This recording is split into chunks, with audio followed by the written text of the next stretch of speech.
have worked on many companies that people who pay attention to technology, especially over the last 20 years or so, will know a number of those companies, a number of those players that ran companies, founded companies.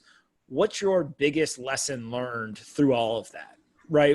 Whether it comes from the people, the companies, like what would you say is the biggest lesson you learned through that whole timeline? Yeah, there actually is a biggest lesson, oddly. And I learned it when I was at Mahalo, and Mike Moritz, who is, fabled Sequoia partner founder, came to visit us one day, and he had like a Q&A, ask me anything session. And I asked him the question. I said, look, you have like 30 years, it was either 30 or 40 years of venture capital experience at the time. You've seen a lot of stuff.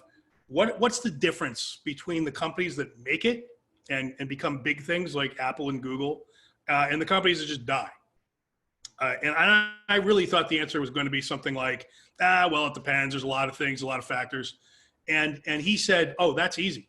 The companies that focus on one thing and one thing only and are the best in the world at one thing have a shot at being the Apple or the Google. I can't tell you that for sure they will, but they at least now have a lottery ticket, and a lot of times they do win. The companies that definitely fail every time are the ones that can't pick a direction, right? They're like, there's money over an enterprise, so let's forget our consumer thing and go over here, right? They sort of get distracted by all these siren songs around them, and those are the companies that die. And if you're pivoting so much you're doing pirouettes, like you're definitely going to die, and that's the pattern that he's seen. So that's sort of A. B, this is not a direct lesson of mine, but when I heard this, it rang very true. There's a guy named Bill Gross, who founded Idea Lab, and he has 30 years worth of data from that, where he analyzed. So they did a study where they analyzed what is the difference between the companies that make it and the companies that don't. He did his own sort of qualitative, quantitative study. Is it the team? Is it the amount of money? Is it the quality of the idea? Where's the magic?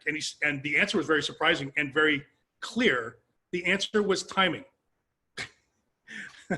Almost nothing else mattered. The biggest coefficient of a company's success is timing. And there was absolutely no question about this. So that was a pretty surprising but very clear finding.